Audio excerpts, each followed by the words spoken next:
Commander Tae-min stood on the bridge of the colony ship New Seoul and watched death approach from 3 directions. The alien vessels moved like giant metal sharks through space. Each one was twice the size of his ship, their dark hulls reflected. No light from the nearby star. "How many people do we have aboard?" Tae-min asked without turning around. 47,000 colonists, sir," replied Lieutenant Hye-jin from her station. Her voice stayed calm, but her hands shook as she worked. The controls. "Most are families with children." Tae-min nodded slowly. Behind him, the bridge crew worked in silence. Everyone knew what those alien ships meant. The Vorthon hegemony had found them.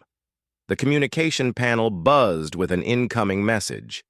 The main screen flickered and showed a creature that looked like a cross between a lizard and an insect. Its 4 eyes blinked in sequence as it spoke. "Human vessel, you will prepare for inspection. Surrender all weapons technology or face immediate destruction. You have 1 standard hour to comply." The transmission ended. The bridge fell silent except for the soft hum of life support systems. "Sir, what are your orders?" asked Hye-jin. Tae-min closed his eyes for a moment. He thought about the families sleeping in the colony sections, children who had never seen Earth, parents who dreamed of building new homes on the planet below. All of them trusted him to keep them safe. "Signal all. Department heads. Emergency meeting in conference room Alpha in 10 minutes. He turned to face his crew. "We're going to give them what they want." 20 minutes later, Tae-min sat at the head of a long table. The department heads filled the remaining chairs. Chief Engineer Dong-woo sat to his right. Dr. So-young, the head scientist, sat across from him. Captain Hye-jin had been promoted to weapons disposal team leader. "The situation is simple," Tae-min began. "We cannot fight them. Their technology is hundreds of years ahead of ours. If we resist, they will destroy this ship and everyone on it." "What exactly do they want?" asked Dr. So-young. She was a small woman with sharp eyes who never missed details. "All weapons technology, every plasma cannon, every nuclear warhead, every energy rifle, even the small arms we use for security." Tae-min looked around the table. "They want us completely defenseless." Dong-woo leaned forward. He was a big man with calloused hands from years of working with machinery. "What about the tools in engineering? Some of them could be used as weapons." "We'll hide what we can," said Hye-jin. "But their scanners are very advanced. If something can be used to hurt someone, they'll probably find it." Dr. So-young spoke up. "What happens after we give them our weapons?" "They relocate us to the planet's surface. We become what they call a protected species." Tae-min's voice turned, bitter. "Protected meaning controlled." "Like animals in a zoo," muttered Dong-woo. "Exactly like that." The meeting continued for another hour. They made plans for the weapons disposal. They discussed what supplies to save. They talked about how to organize the colonists for the move to the planet's surface. Nobody talked about fighting back. Not yet. 2 hours later, the first alien transport ship docked with New Seoul. Tae-min watched from an observation window as creatures in environmental suits floated through the airlock. They moved with the confidence of beings who had done this many times before. The Vorthons were taller than humans, but thinner. Their forearms ended in hands with too many fingers. They wore devices on their heads that probably translated human speech. Most importantly, they carried weapons that hummed with deadly energy. Captain Hye-jin met the inspection team at the main armory. She had prepared a complete inventory of human weapons. The lead Vorthon took the list and scanned it with a handheld device. "You will remove all items to Cargo Bay 7, the alien said in mechanical-sounding English. "Our ship will collect them for destruction." "Understood," replied Hye-jin. For the next 6 hours, human crew members carried weapons through the corridors of New Seoul, plasma cannons that could punch holes through asteroid rock, Nuclear missiles designed to crack open enemy ships, personal energy weapons that colonists used for hunting and protection. Dongwu supervised the removal of the engineering weapons, cutting torches that could slice through steel. Industrial, explosives used for mining, even the heavy lifting equipment that could crush a person if misused. "Sir," whispered one of his technicians, "what about the fabrication units in Section C? They could make new weapons." Dongwu shook his head. "They'll scan those too, but they might not understand everything they see. Some things look harmless until you know what they really do." Dr. So Young worked in the science labs. She watched Vorthon technicians scan every piece of equipment. They took anything that could analyze harmful substances. They removed tools that could modify genetic material. They even confiscated some medical equipment, but they left behind basic microscopes, simple chemical analysis tools, equipment for studying plant and animal life. The Vorthons seemed to think human science was primitive and harmless. Dr. So Young did not correct this impression. The final phase came when Vorthon security teams swept through the civilian areas. They searched personal belongings for hidden weapons. They confiscated kitchen knives longer than 4 inches. They took away tools that could be used for fighting, but they left behind sewing needles, cooking equipment, sports gear like baseball, bats and hockey sticks, items for children to play with. The aliens seemed to think these things were too primitive to be dangerous. They were wrong about that, too. As night cycle approached on the ship, Taimin stood again on the bridge. Through the main window, he could see Cargo Bay 7. Vorthon ships were loading the last of the human weapons, centuries of military technology floating away into empty space. "It's done, sir," reported Hyajin. "All weapons have been removed and transferred to their vessels." "Casualties?" "None, sir. The Vorthons were efficient but not cruel. Several colonists had minor injuries from moving heavy equipment, but nothing serious." Taimin nodded. "What about morale?" "People are scared, but they trust your decision. They know you saved their lives." "Did I? Or did I just delay the inevitable?" Dr. So Young's voice came from behind them. "You gave us time, Commander. Time to learn about them. Time to understand their technology. Time to plan." Taimin turned to look at her. "Plan what exactly, Doctor?" "How to survive, how to adapt, how to become something they don't expect." She moved to stand beside him at the window. "They think they've seen everything humans can do. They think taking away our weapons makes us harmless. Doesn't it?" Dr. So Young smiled for the first time since the aliens arrived. "Commander, have you ever studied Earth history? Do you know what humans accomplished before we had advanced weapons? What we built with nothing but determination and basic tools? Enlighten me. We built pyramids that still stand after thousands of years. We crossed oceans in wooden ships. We survived ice ages and plagues and wars that should have destroyed us completely." Her voice grew stronger. "We didn't become the dominant species on Earth because we had the best weapons. We succeeded because we never stopped trying to win." Taimin looked out at the alien ships collecting human weapons. For the first time since this began, he felt something other than despair. "You think we can fight back?" "I think we can do something better than fight, Commander. I think we can surprise them." The next morning, New Sol began its descent toward the planet's surface. The age of human weapons was over. The age of human ingenuity was about to begin. 6 months had passed since the humans landed on Kepler 442b. The planet they now called home had 2 suns and purple grass that grew in strange spirals. The colonists had built New Busan Colony in a valley between 2 mountains. From above it, looked like any normal human settlement, but looks could be deceiving. Farmer Jiho knelt in his field checking the morning harvest. The local plants grew faster than Earth crops and tasted better too.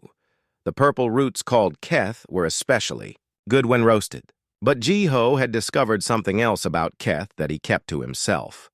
When the roots dried completely, they became as hard as rock. When crushed into powder, they made a substance that could explode if mixed with water. Jiho had learned this by accident when cleaning his storage shed.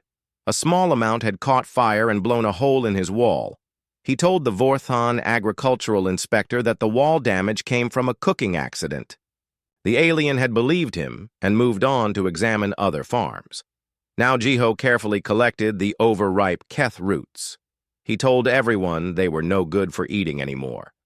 In reality, he was building a stockpile of something much more useful than food. Across the colony, mechanic Yunji worked in the maintenance bay. Her job was to repair broken equipment under Vorthon's supervision. The aliens watched everything humans did during work hours, but they had patterns and habits just like any other creature. Yunji had been studying these patterns for months. She knew that guard supervisor Kextal always took his rest break at the same time. She knew that scanner technician Vormek always spent exactly 12 minutes checking the computer systems. Most importantly, she knew that for exactly 4 minutes. Every afternoon, no Vorthons were watching the maintenance bay. During those 4 precious minutes, Yunji did special work. She took apart broken equipment and saved the useful pieces. Electronic circuits from failed computers, strong metal cables from damaged machinery, power cells from worn-out tools. Separately, these pieces looked like garbage. Together, they might become something much more interesting. In the colony school, teacher Namuke faced a classroom full of human children. The youngest was 5 years old. The oldest was 15. They came from dozens of different Earth countries, but they were all learning the same lessons. Today's lesson was about Earth history, specifically about how humans had survived difficult times in the past. "Can anyone tell me about the Great Wall of China?" Namuk asked. A 12-year-old girl named Subin raised her hand. It was built to keep out invaders, but it was made with simple tools and human hands. That's right. No advanced technology, no energy weapons, just people working together with basic materials. Namuk smiled at his students. "What about the pyramids in Egypt?" "Same thing," called out 10-year-old Jae-sung. They moved giant stones without machines. They used ramps and ropes and lots of people. Excellent. Now what do these examples teach us? The children thought for a moment. Then Subin spoke up again. That humans can do amazing things even without fancy equipment? Exactly. Humans have always been good at solving problems. We use what we have available.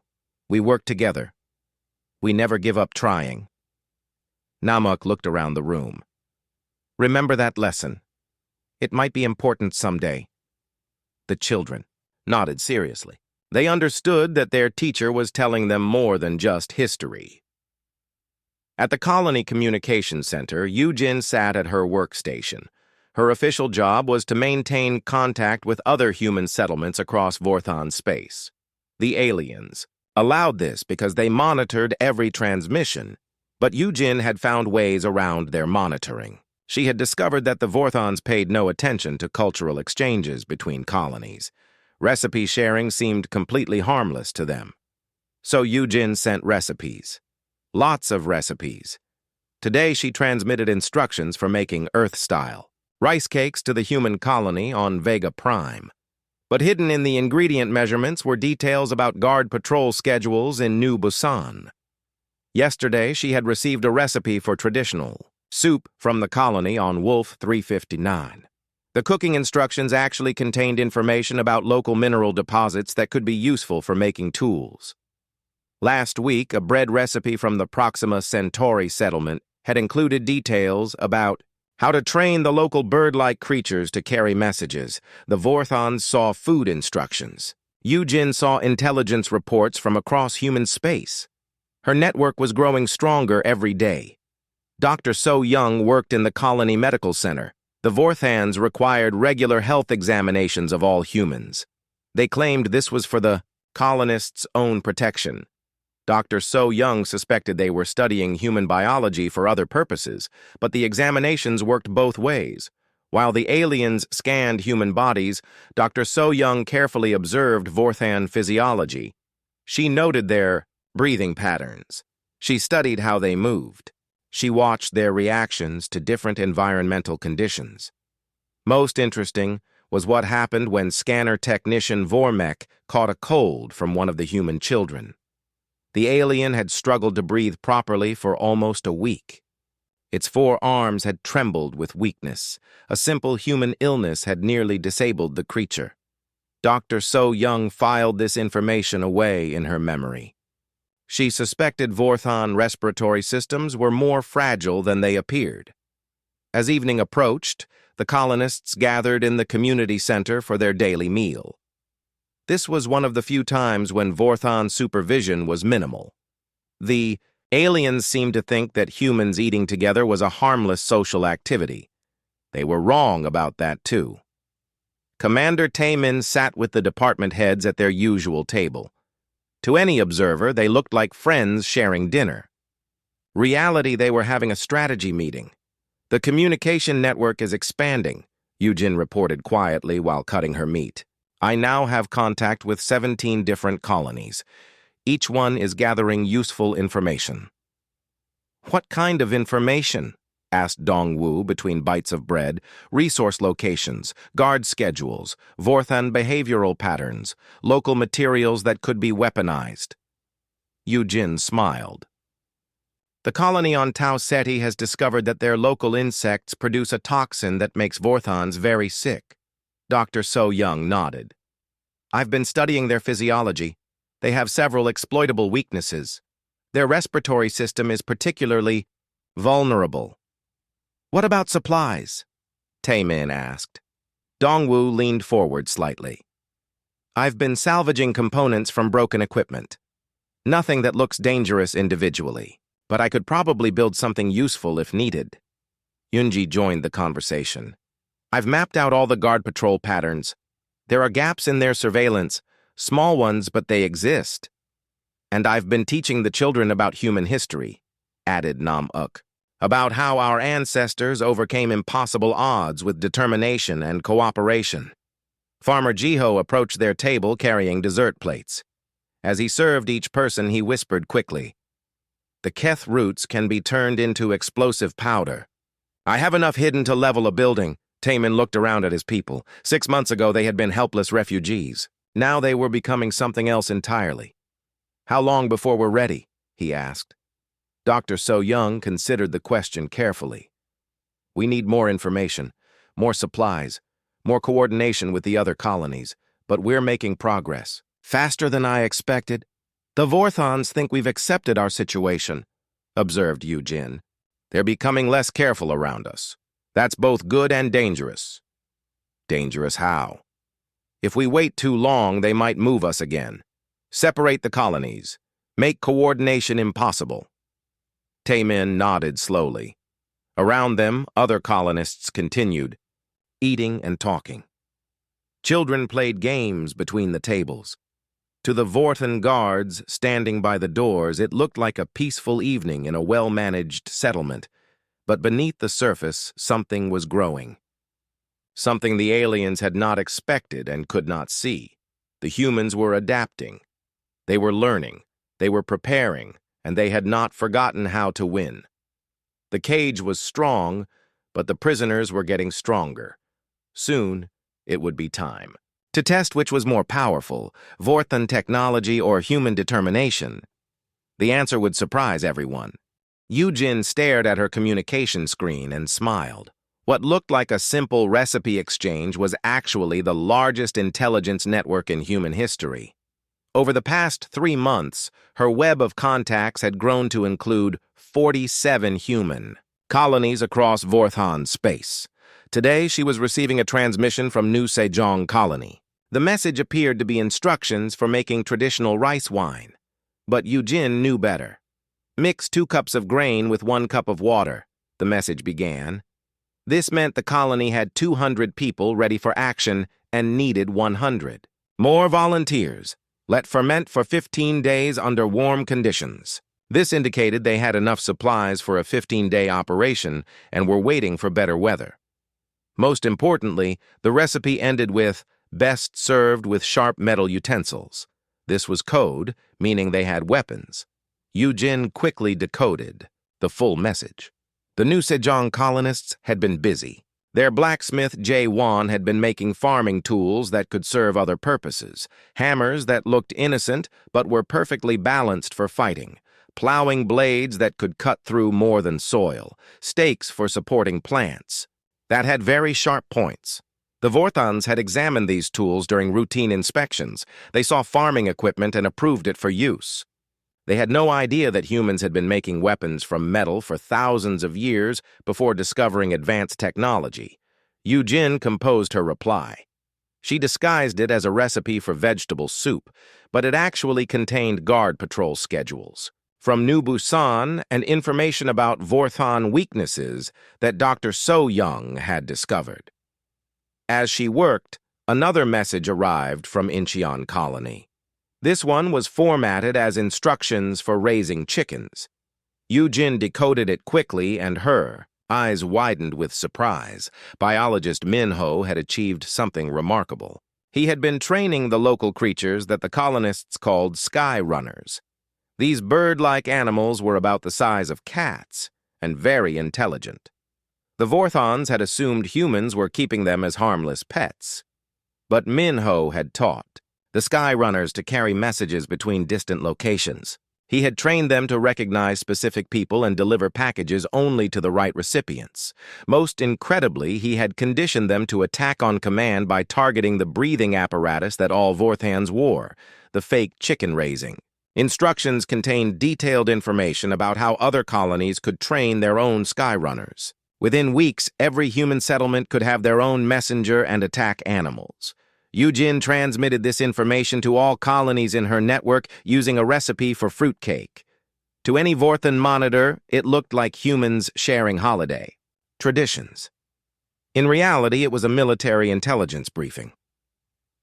3 days later, Dr. So Young received a medical supply request that made her heart race with excitement.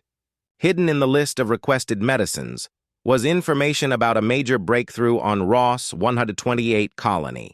The humans there had discovered that their planet's moss contained natural chemicals that were deadly to Vorthons, but harmless to humans. Even better, these chemicals could be extracted using basic cooking methods and concentrated into a powerful biological weapon. Dr. So Young immediately began experimenting with similar plants on Kepler 442b. She found that the purple keth roots that Jiho used for explosives also contained compounds that could disrupt Vorthon breathing when burned. The smoke would be invisible to the aliens' sensors, but would slowly poison any Vorthon who breathed it. She shared this discovery through a fake medical report about treating human allergies. Every colony doctor in the network would understand what she had really found. Meanwhile, on New Sejong Colony, blacksmith Jae-won put the finishing touches on his latest creation.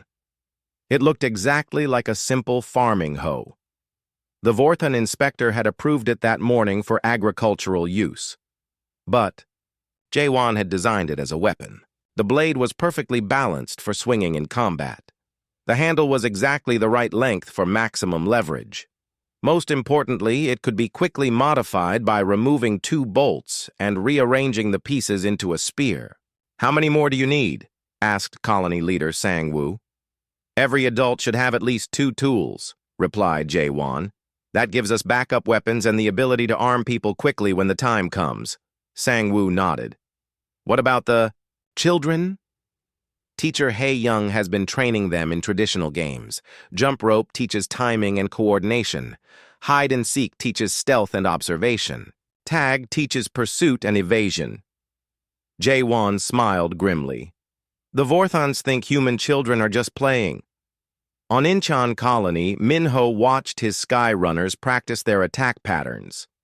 He had 24 of the creatures now, and they were better trained than any military unit he had ever seen. "Whistle pattern alpha," he said softly. The sky runners immediately formed into attack formation. They flew in a spiral pattern that would confuse any ground-based defender. On his command, they would dive at their target's breathing apparatus. and tear it apart with their sharp claws. Whistle pattern beta. The creatures switched to reconnaissance mode. They spread out across the training area and began searching for anything unusual. If they found something suspicious, they would return to Min-Ho and lead him to the location. Whistle pattern gamma. The Sky Runners gathered into tight formation for message delivery. They could carry small packages across vast distances and deliver them with perfect accuracy. Best of all, the Vorthans paid no attention to local wildlife movements. Min-Ho had already sent trained breeding pairs to 6 other colonies. Within a year, every human settlement would have their own Sky Runner force. Back on Kepler 442b, the daily coordination meeting looked like a social gathering in the community center. Department heads sat around playing cards while their children ran around nearby. The Vorthon guard saw nothing suspicious, but every card play was actually a coded message. Every child's game carried information between the adults. What appeared to be a relaxing evening was actually a military planning session. "The network is ready," Eugene announced by discarding the 7 of hearts. 47 colonies confirmed. "Active?" asked Taemin by playing the King of Spades. 47 confirmed. 12 more probable within 2 weeks. Eugene drew a new card. Dr. So Young played her hand. Medical supplies distributed to all locations. Field testing complete. Dong Wu smiled as he won the round. Construction materials available. Assembly time estimated at 6 hours per unit. Training. Status? Taemin asked. Namuk looked up from helping his daughter with her homework. Educational programs complete. All age groups prepared for practical application. Yoonji joined the card game. Surveillance analysis finished. Target vulnerabilities identified and confirmed across multiple locations. They continued playing for another hour. To any observer, it looked like friends enjoying themselves. But they had just coordinated the largest resistance operation in human history. Later that night, Eugene sat alone at her communication station. She composed one final message to all colonies in the network. This one was disguised as a recipe for celebration cake. The ingredients list was actually a countdown. The cooking time was the date for simultaneous action. The serving suggestions were the final attack plans. She transmitted the message and sat back in her chair. After 8 months of careful preparation, everything was ready. Across 47 star systems, human colonists would receive the same recipe. They would decode the same message. They would begin final preparations for the same operation. The Vorthans had created what they thought was a cage for humanity. Instead, they had given humans time to build something they had never expected. Not just weapons, not just plans, but unity. For the first time since leaving Earth, humans across the galaxy were working together toward a single goal. They had taken the scattered remnants of their species and forged them into something stronger than any individual colony could be alone. The network was complete. The pieces were in place. Tomorrow, the real test would begin. Engineer Dong Wu stood in the irrigation equipment storage building and admired his work. To anyone else, it looked like a collection of water pipes and pumping machinery. But Dong Wu saw something completely different. The pipes could be quickly disconnected and reassembled into launcher tubes. The pumps could pressurize containers and fire projectiles across great distances. The electronic control systems could be reprogrammed to coordinate multiple devices for simultaneous operation. He had built the components over 6 months using salvaged materials from broken colony equipment. Every piece had been approved by Vorthan inspectors as necessary farming infrastructure. None of them suspected that the irrigation system was actually a weapons factory waiting to be activated. "How long for final assembly?" asked Commander Taemin.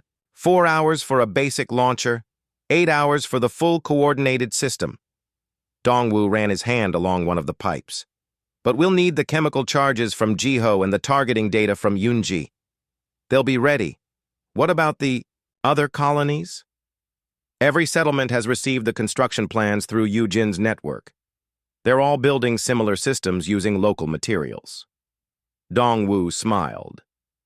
The Vorthons taught us that weapons are just tools. We've learned to make very good tools. Across the colony, Chef Kyung-soo worked in his kitchen preparing the evening meal, but he was also conducting the most dangerous chemistry experiments in human space. The local plants contained fascinating compounds when properly concentrated. The juice from blue moss berries could cause severe dizziness in Vorthons. Oil from red spiral fruits disrupted their vision. Most useful of all, the extract from yellow groundnuts could make Vorthons fall into deep sleep. Kyung-soo had been testing these substances for months using tiny amounts on volunteer Vorthon guards. He told them he was experimenting with new flavors for human food. They were happy to taste small samples and provide feedback. They had no idea they were actually test subjects for biological warfare research. Now Kyung-soo had perfected his formulas. He could create compounds that would incapacitate Vorthons without permanent harm. The substances could be introduced through air circulation systems or mixed into water supplies. Best of all, the compounds broke down quickly and left no trace that Vorthon's sensors could detect. "The dinner preparations are almost complete," he told Dr. So-young as she entered the kitchen. She understood his real meaning. The chemical weapons were ready for deployment. In the colony gymnasium, athletic instructor Woo Jin led what appeared to be a traditional exercise class. 30 colonists moved through stretching and strengthening routines while soft music played in the background.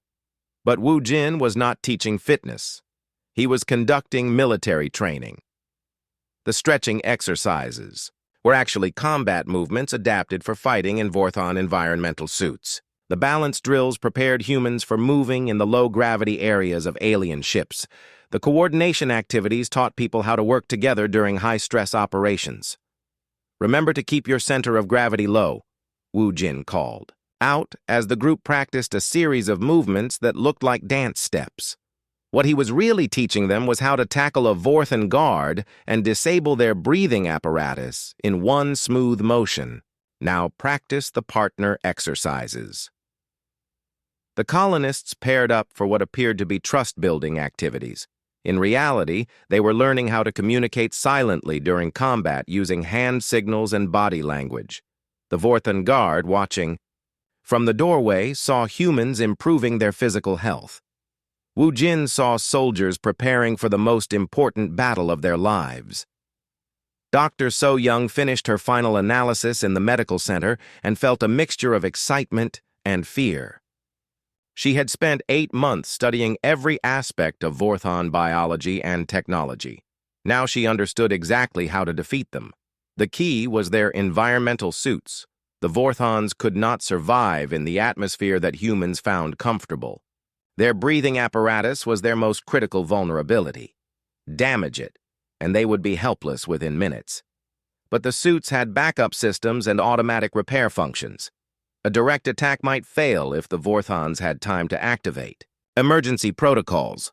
So Dr. So-young had developed a 3-stage plan. First, Kyung-soo's airborne compounds would disorient the aliens and slow their reaction time. Then the Sky Runners would damage their primary breathing apparatus. Finally, human fighters would prevent them from reaching emergency equipment. She had shared this plan with every colony doctor in Eugene network. Medical reports disguised as treatment protocols had spread the information across human space. Tomorrow, 47 colonies would execute the same strategy simultaneously. In Aib, the colony school Namuk finished his final lesson before the day that would change everything. Today he was teaching the children about Earth's most famous military victories, but he presented them as history lessons rather than tactical instruction. The Battle of Thermopylae showed us that a small force with good positioning can defeat a much larger enemy, he explained to his students. The Normandy invasion proved that coordinated surprise attacks can overcome superior defenses. The Tet Offensive demonstrated that simultaneous operations across multiple locations can paralyze an enemy's response capabilities. The children listened carefully. They understood that their teacher was preparing them for something important. 10-year-old Subin raised her hand. "Teacher Nam-uk, What should we do if something dangerous happens tomorrow? Remember everything. We've practiced in our games. Stay calm. Help the adults. Follow the safety procedures we rehearsed. He looked around the classroom. Most importantly, remember that you are the future of humanity. Everything the adults do tomorrow is to protect that future. The children nodded solemnly. They were young, but they understood the weight of the moment. As evening approached, the final coordination meeting took place in the community center. The department heads gathered around their usual table while families shared dinner nearby. Everything looked normal and peaceful, but beneath the surface, tension filled the air like electricity before a storm. All systems report ready, Dongwu announced quietly while cutting his bread. Biological agents prepared and distributed, confirmed Kyung-soo as he served dessert. Personnel training complete, reported Woo Jin between bites of soup. Medical analysis finalized, added Dr. So Young while helping herself to vegetables. Communication network synchronized, stated Yu Jin as she poured water for everyone. Educational programs concluded, confirmed Nam Uk while his daughter played nearby. Yoonji joined them from her evening maintenance shift. Surveillance countermeasures installed, target locations mapped, guard schedules confirmed. Ji-ho appeared with fresh bread from his farm. Special ingredients harvested and processed. Delivery systems prepared. Commander Taemin looked around the table at his people. 8 months ago, they had been helpless refugees surrendering their weapons to a superior enemy. Now, they were the leadership council for the largest coordinated operation in human history. Are we really ready for this? He asked quietly. Dr. So Young answered for all of them. Commander, we've spent 8 months learning everything about our captors. We know their weaknesses. We know their technology. We know their procedures. Most importantly, we know something they don't know about us. Which is? That taking away our weapons didn't make us harmless. It made us creative. Around the table, heads nodded in agreement. These people had discovered something about themselves that they might never have learned under normal circumstances. When humans had nothing left but determination and intelligence, those qualities became more powerful than any technology. The network confirms all colonies are ready, Eugene added. We'll begin simultaneously across 47 star systems at dawn local time tomorrow. What are our chances of success? Asked Taemin. Better than the Vorthans think, replied Dongwu. They've been watching us for 8 months and they still don't understand what they're looking at. They see farmers and mechanics and teachers, added Woo Jin. They don't see soldiers. Because we're not soldiers, corrected Dr. So Young. We're something more dangerous than that. We're humans who have learned to fight with whatever we have available. The meeting ended with handshakes and quiet good wishes.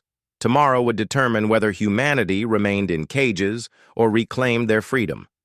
As the families left the community center, children ran ahead playing their games. Adults walked behind discussing ordinary topics like weather and work schedules, but everyone understood that tonight was the last night of the old world. Tomorrow would bring either liberation or destruction. The humans had done everything they could to prepare. Now they would discover if human ingenuity was truly more powerful than alien technology. Dawn came to Kepler 442b, with 2 suns rising over the purple mountains. In New Busan Colony, the morning started like any other day. Humans went about their normal routines while Vorthan guards watched from their usual positions. But this morning was different.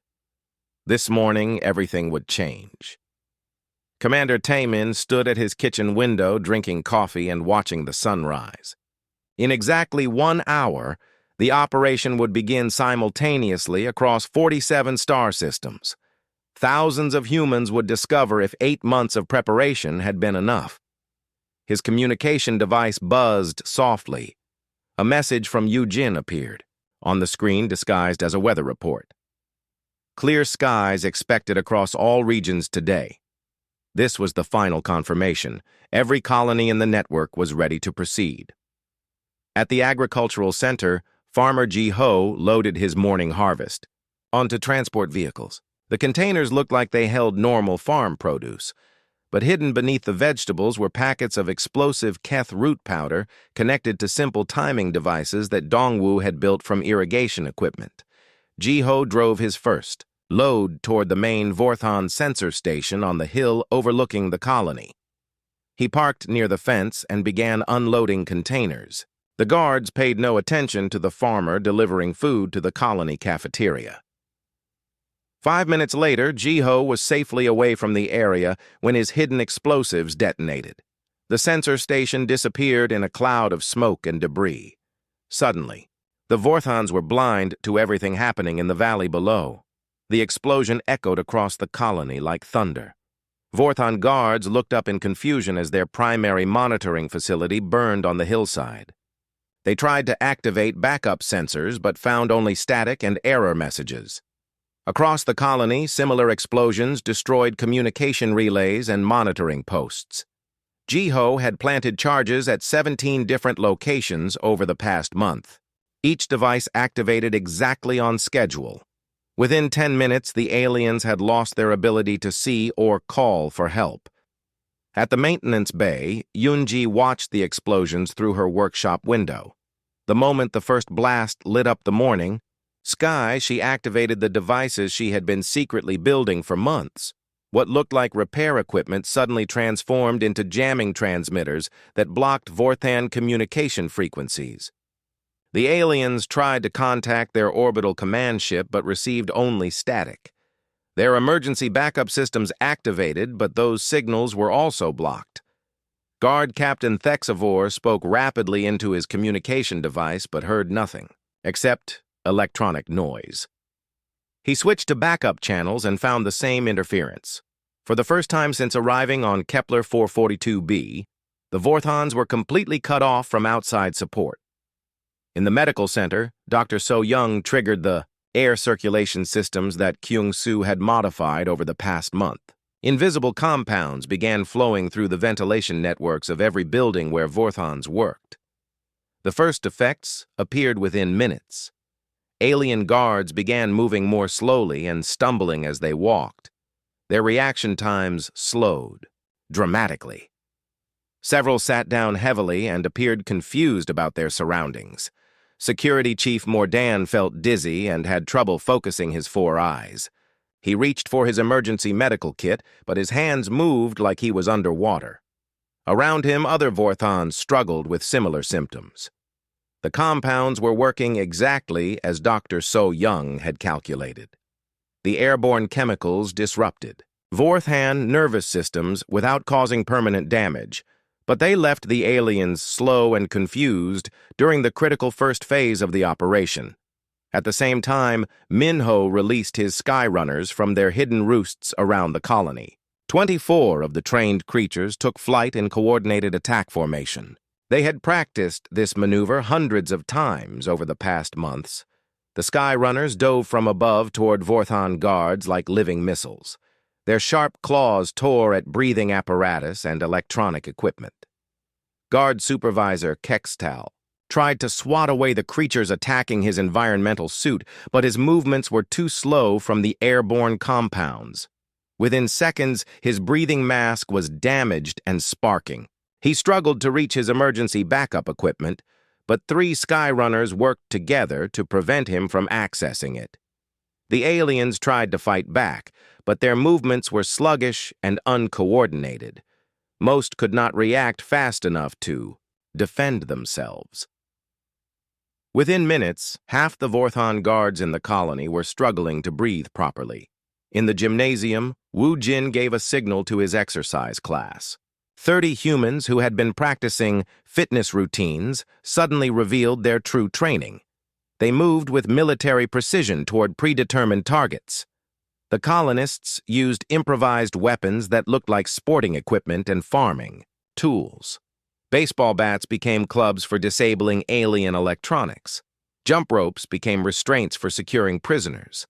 Even simple wooden staffs proved effective against disoriented Vorthons. Colonist Park Hee-young used techniques that Wu Jin had disguised as dance movements to disable guard technician Velcor. Her apparently graceful steps were actually a complex combat sequence that left the alien unconscious but unharmed. Engineer Kim Tae-hyun wielded what appeared to be a modified farming hoe, but Jae-won from New Sejong Colony had shared the design through Yujin's network. The tool was perfectly balanced for combat and could be quickly converted into a spear if needed. The aliens tried to activate emergency protocols, but humans had already anticipated their responses. Yoonji's team had studied Vorthon procedures for months. They knew exactly which systems to disable first. Administrator Zeknal reached for the colony-wide alert button, but found that the control panel had been modified. Instead of summoning help, it activated more of Kyung-soo's airborne compounds throughout the facility. Within 30 minutes of the first explosion, New Busan Colony was under complete human control. Every Vorthon in the settlement had been captured, or neutralized. Their equipment was disabled and their communication systems were jammed, but the real test was whether the same thing was happening across the galaxy. Yujin worked frantically at her communication station trying to contact other colonies. The Vorthon jamming systems were down, but interstellar communication was still difficult. She managed to establish contact with 6 colonies in the first hour. The reports that came in were almost unbelievable. New Sejong Colony reported complete success. Blacksmith Jae-won had led a team that captured the main Vorthon administrative center in less than 20 minutes. His farming tools had proven highly effective as weapons. The colonists had overwhelmed the guards before they could mount any organized resistance. Incheon Colony confirmed that Minho's Skyrunner training program had worked perfectly across multiple star systems. Trained creatures had simultaneously attacked Vorthon installations at exactly the right moment. The aliens had been caught completely off guard by coordinated animal attacks. Ross 128. Colony reported that their biological weapons had been even more effective than Dr. So-young's compounds. The local moss extracts had rendered every Vorthon guard unconscious within 20 minutes. The colonists had taken control without a single casualty on either side. Vega Prime Colony had turned their mining equipment into siege weapons that breached Vorthan fortifications. Wolf 359 Colony had used their children as an intelligence network that mapped every enemy facility before the attack began. Tau Ceti Colony had deployed trained insects that delivered targeted toxins directly to Vorthon breathing apparatus. The aliens had never suspected that local bugs could be weaponized. By midday, Yujin had confirmed success at 23 different colonies. The reports kept coming in throughout the afternoon. 32 colonies, 38 colonies, 43 colonies. Each settlement had adapted the basic plan to their local conditions and resources. But the coordination had been perfect. 47 star systems had erupted in simultaneous rebellion using nothing but improvised weapons and careful planning. By evening, 46 of the 47 colonies in the network had reported successful operations. Only one colony had failed to establish contact, and that was probably due to communication problems rather than operational failure. The impossible had happened. Humans had proven that taking away their weapons did not make them helpless. If anything, it had made them more dangerous because it forced them to be creative. But the victory came with an unexpected complication. Late that evening, a massive Vorthon battleship appeared in orbit above Kepler 442b. Commander Tai Min watched from the Colony Command Center as the alien vessel took position directly overhead. The ship was enormous, easily 10 times larger than the transport vessels that had originally brought the Vorthons to human space. Its dark hull bristled with weapon systems and sensor arrays. "They're scanning the entire planet," reported Eun-ji from her monitoring station. "Can they penetrate our jamming?" asked Dr. So-young. "Some of it. Their technology is more advanced than what the colony guards had. But we're still blocking most of their communication attempts." Yujin looked up from her console. "I'm receiving similar reports from other colonies. Vorthon fleets are appearing at multiple locations across human space. The message was clear. The hegemony had discovered that their colonies were under attack. They were preparing a response that would determine whether humanity had won freedom or just signed their own destruction order. "What are our defensive capabilities?" asked Taemin. "Limited," admitted Dongwu. "We control the surface facilities, but we have no space-based weapons. If they decide to bombard us from orbit, there's nothing we can do to stop them."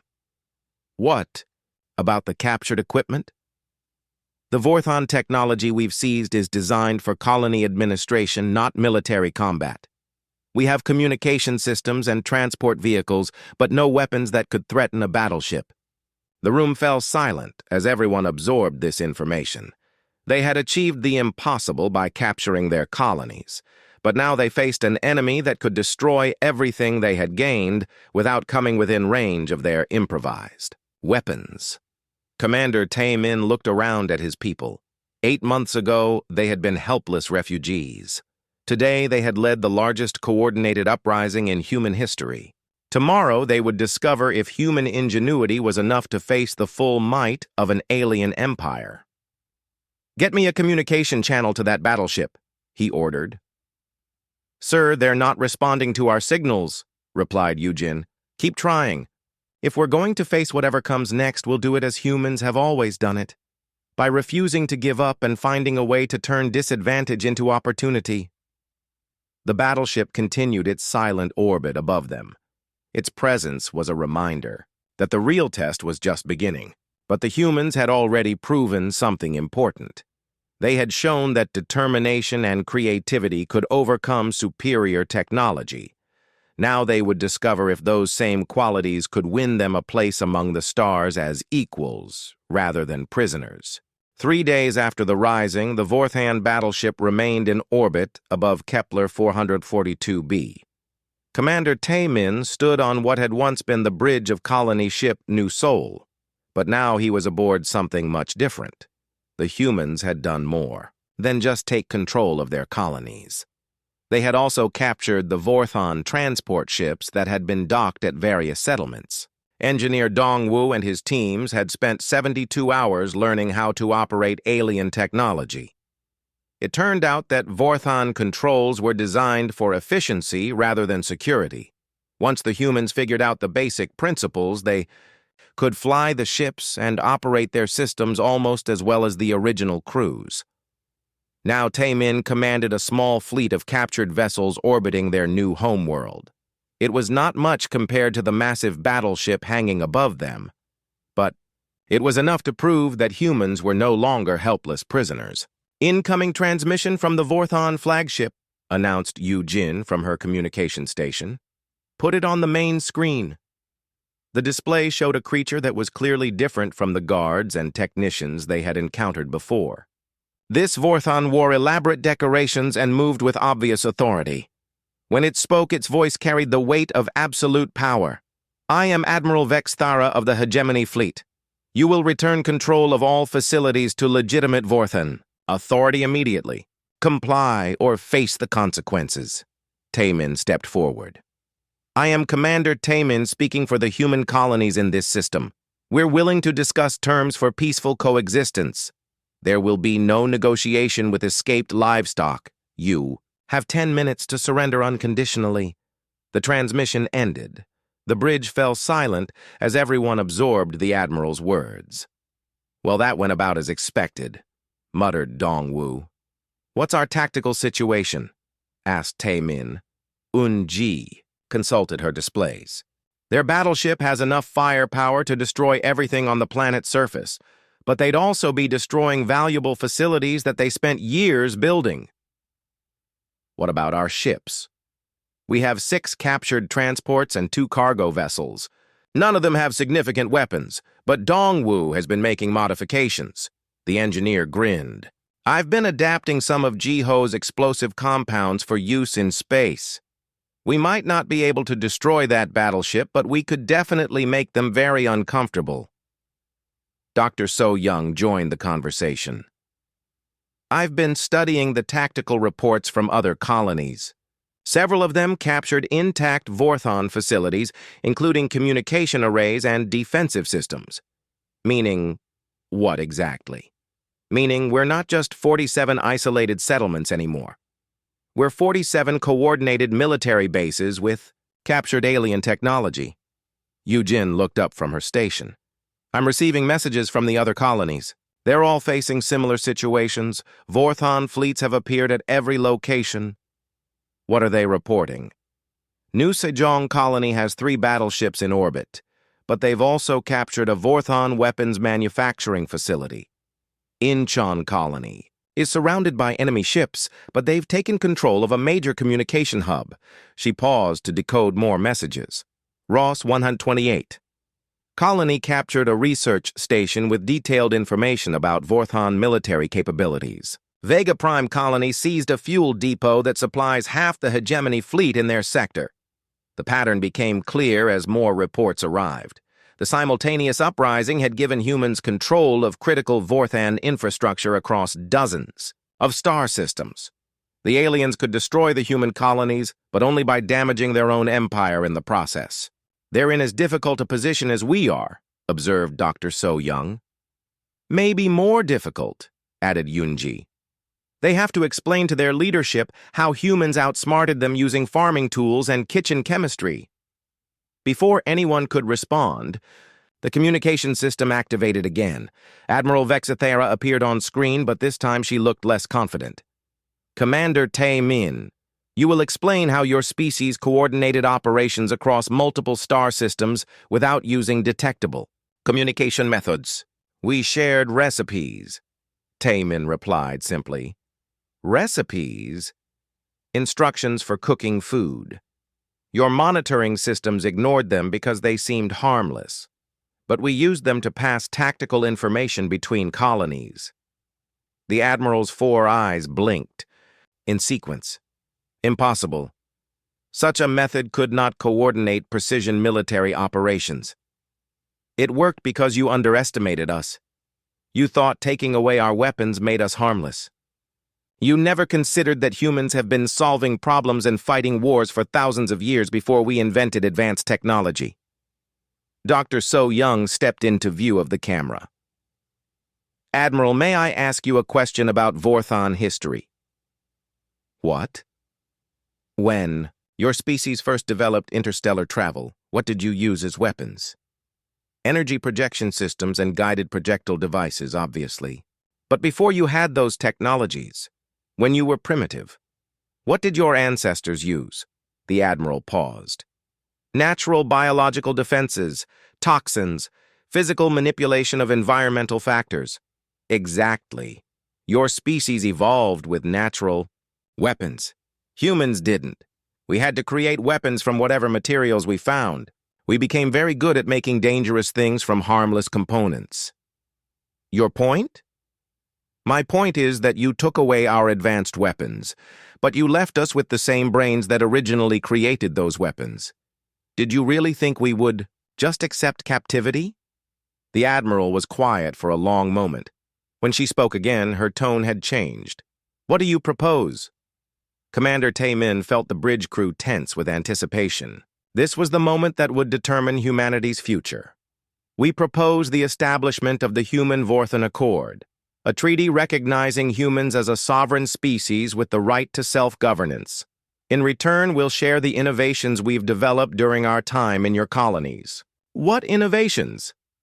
Biological compounds that can enhance Vorthon health instead of harming it. Agricultural techniques that could increase food production on your worlds. Communication methods that are undetectable by enemy surveillance. Engineering. Solutions that work without rare materials. Dr. So Young added, we've learned to do more with less. That's a valuable skill even for an advanced civilization. Admiral Vexithera considered this. And if we refuse your proposal, then you'll discover what 47 colonies of creative humans can accomplish when we're really trying to cause problems, Tae Min replied calmly. The transmission ended. For the next 6 hours, the Vorthon fleet remained motionless in space, while the humans waited for a response. When Admiral Vexithera contacted them again, Her message was brief. The Hegemony Council has reviewed your proposal. We are prepared to begin negotiations for formal recognition of human autonomy. 1 year. Later, Commander Taman stood in the same spot where he had once watched human weapons being confiscated. But now he was looking at something completely different. The human Vorthan research station hung in space between the two species' home systems. Human and Vorthan scientists worked together developing new technologies that neither species could have created alone. Dr. So Young had become the station's chief medical officer. Her research into biological compatibility had led to medical advances that benefited both humans and Vorthans. Engineer Dong Wu served as head of the Joint Engineering Department. His ability to create advanced systems from basic components had revolutionized Vorthan manufacturing techniques. Yu Jin ran the communication division, where she taught Vorthan intelligence officers about human information networking methods. The other colonists had found new roles. Teacher Nam Uk now ran a school where human and young Vorthan children learned together. Farmer Jiho managed agricultural research programs. Chef Kyung-soo directed food science laboratories. Any regrets? Asked Dr. So Young as she joined Tae-min at the observation window. About what? About losing our weapons. About being forced to find another way. Tae-min thought about this for a moment. Through the window, he could see human and Vorthan engineers working together on a new type of spacecraft that combined the best ideas from both species. No regrets at all. We learned something important during those months in the colonies, which was that our weapons were never our real strength. Our real strength was always our ability to adapt and overcome obstacles. The Vorthans did us a favor by forcing us to remember that. Dr. So Young smiled. The children certainly seem to have learned that lesson. She pointed to a section of the station where Namuk was teaching a mixed class of human and young Vorthan students. The lesson appeared to be about problem-solving using limited resources. The students were working in teams to build structures using only basic materials. What are they building? Asked Tae-min.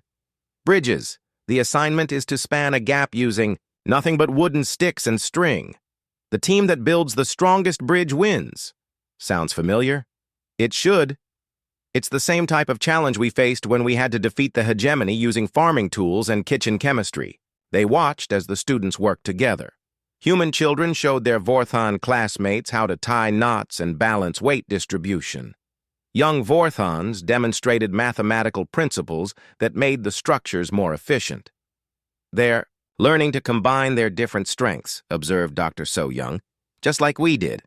A soft chime indicated an incoming message. Eugene voice came through the communication system. Commander, we're receiving a priority transmission from Earth. Put it through. The message was from Admiral Chen of the Earth Defense Force. Commander Tae-min, congratulations on the success of the Human Vorthan Accord. We're sending additional colony ships to establish new settlements in the region. Your experience with diplomatic problem-solving will be invaluable for future first. Contact situations. Tae-min activated his reply transmitter. Understood, Admiral. We'll be ready to assist with integration protocols. After the transmission ended, Dr. So Young asked, more colonists means more challenges.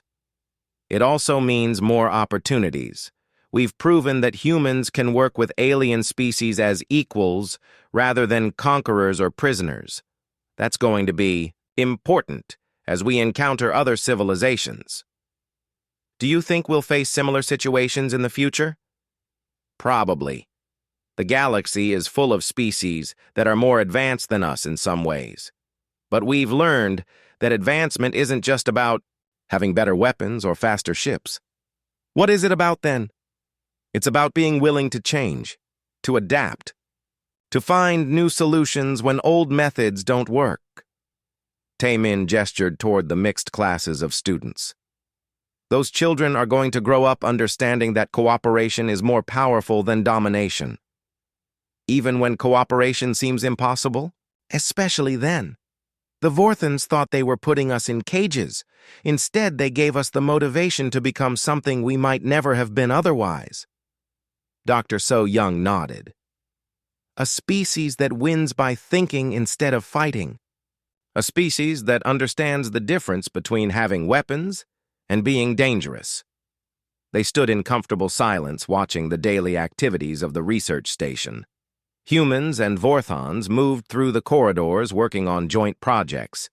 What had begun as a desperate resistance operation had evolved into genuine partnership. "Commander, there's one more thing I wanted to ask you," said Dr. So-Young. "What's that?" "The day we surrendered our weapons on New Sol, you looked like you thought we were finished. What changed your mind?" Taemin considered the question carefully. "I realized that the weapons were never the point. The point was always the people who used them. Take away the tools and you still have the minds that created those tools. And human minds are apparently very good at creating solutions. Human minds are very good at refusing to accept defeat, even when defeat seems inevitable." A group of children ran past the observation window heading toward the recreational area. Human and young Vorthon students played together as if species. Differences were completely normal. "Those children will never know a galaxy where humans and Vorthons are enemies," observed Dr. So-Young. "That's the real victory. Not the treaty or the research station or even the diplomatic recognition. The real victory is that we've changed what's possible for future generations. By proving that taking away human weapons doesn't make humans harmless. By proving that human weapons were never the most dangerous thing about humans in the first place." The research station continued its slow rotation as the two suns of the Kepler system set behind the nearby planet. Soon it would be night cycle, and the mixed crews would gather for their daily meal in the communal dining area. There would be human food and Vorthon cuisine. There would be conversations in multiple languages. There would be children playing, games that combined traditions from both species. Most importantly, there would be the quiet satisfaction that comes from turning an impossible situation into an opportunity for growth. The humans had lost their weapons but found something much more valuable. They had discovered that their greatest strength had always been their refusal to give up trying to win. And that was a weapon no one could ever take away from them. The story of the Rising would be told for generations across human space, not as a tale of military victory, but as proof that human ingenuity could overcome any obstacle. The children learning in Namuk's classroom would carry that lesson to new worlds and new challenges. They would remember that humans had once faced impossible odds and found a way to turn captivity into partnership. When they encountered their own impossible situations, they would remember the farmers who made weapons from kitchen tools, the teachers who turned games into military training, the doctors who found strength in apparent weakness. They would remember that humans never really lose as long as they never stop trying to find a way to win. And somewhere in the galaxy knew challenges would be waiting for them. But that would be another story for another day.